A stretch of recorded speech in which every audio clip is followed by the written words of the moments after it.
No. Okay. You may have to step farther back. Let's go on upstairs and see what there is there to see. The second floor is accessed by a cantilevered grand staircase of 107 steps, spiraling around a 4-story wrought iron chandelier with 72 lights. Mr. Olmsted is known as the father of landscape architecture in America.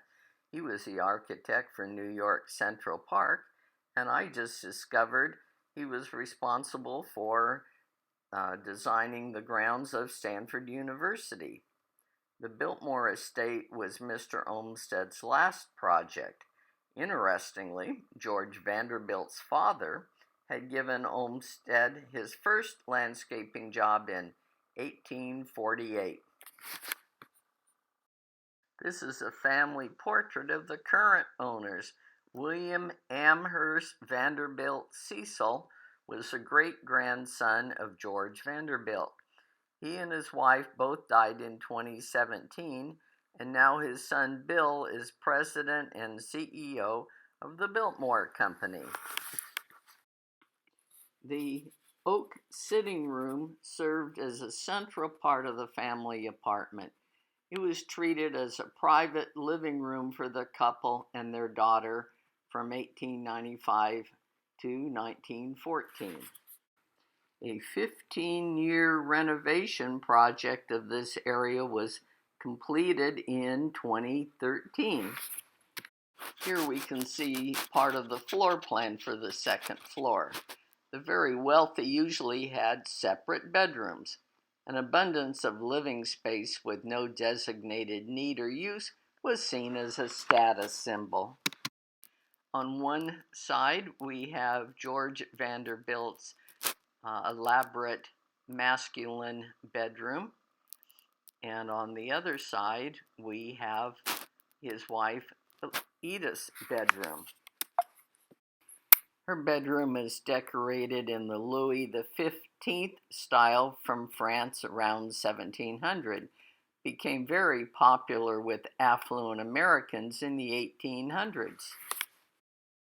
The second floor also includes a massive living hall with several hundred books of Mr. Vanderbilt's 23,000 volume collection. It also has a piano and game tables to entertain guests. Now we're going to go down this beautiful staircase and see what's in the basement. The basement includes the Halloween room, bowling alley, swimming pool, gymnasium and changing rooms, food prep areas, laundry, bedrooms for the kitchen staff, and the servants' dining room, among others. While named the Halloween room, recent research has revealed that the wall paintings were created for a New Year's party.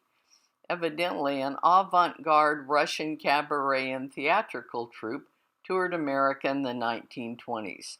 The popular show triggered a rage for all things Russian, so a version was painted on the basement walls.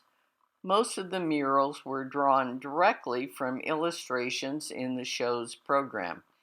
After 3 weeks of painting, a gypsy-themed ball was held on December 30th, 1925, as part of their New Year's celebration. In the basement is the first ever 2-lane bowling alley built in a private residence.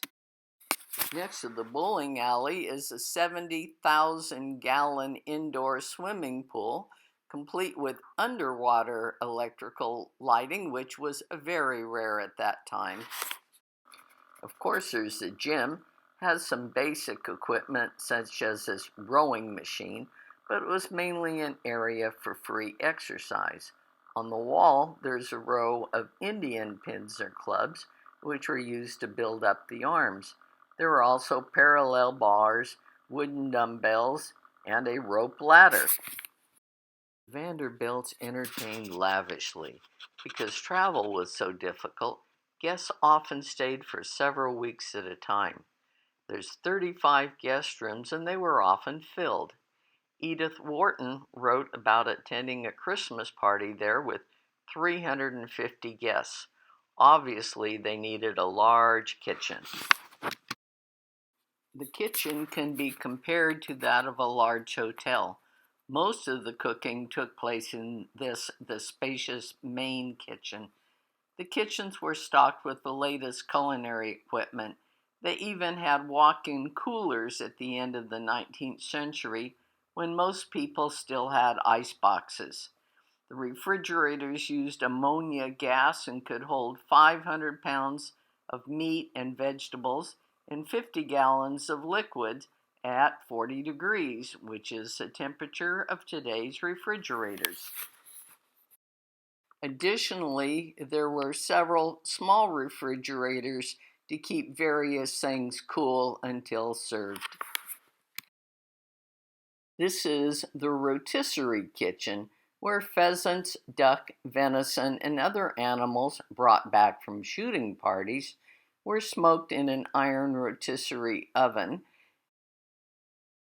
This piece of equipment was used to stuff sausages and press juice from fruits and vegetables.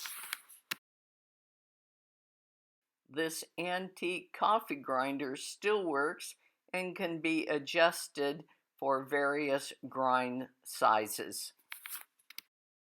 The butler's pantry had two dumbwaiters, one manual and one electric. Much of the food prepared in the kitchens came from their own farm. There was a piggery, a poultry farm, a fully functioning dairy farm, and today they've added a winery. This is a general storage room, while upstairs was the butler's pantry with everything for serving meals. There are 2 laundries, and the laundry even had washing machines. The rest of the country wouldn't have them for 30 years. There's also a drying and ironing room, and this is a mangle. It has a rotating padded drum which revolves against a heating element. Flat laundries, such as tablecloths, napkins, and pillowcases, are fed into the turning mangle and emerge flat and pressed on the other side. This takes a whole lot less time than ironing with an iron and an ironing board. The basement also contained a few bedrooms for some of the kitchen staff and the servants' dining room. Servants received breakfast, dinner, supper, mid-morning and mid-afternoon snacks daily. Dinner was served at noon. It's a driving tour of the gardens. Proceed slowly.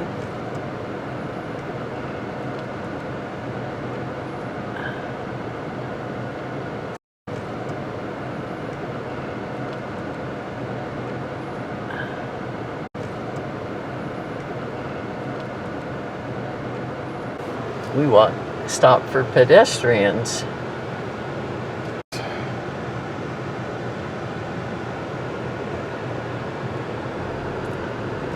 Oops.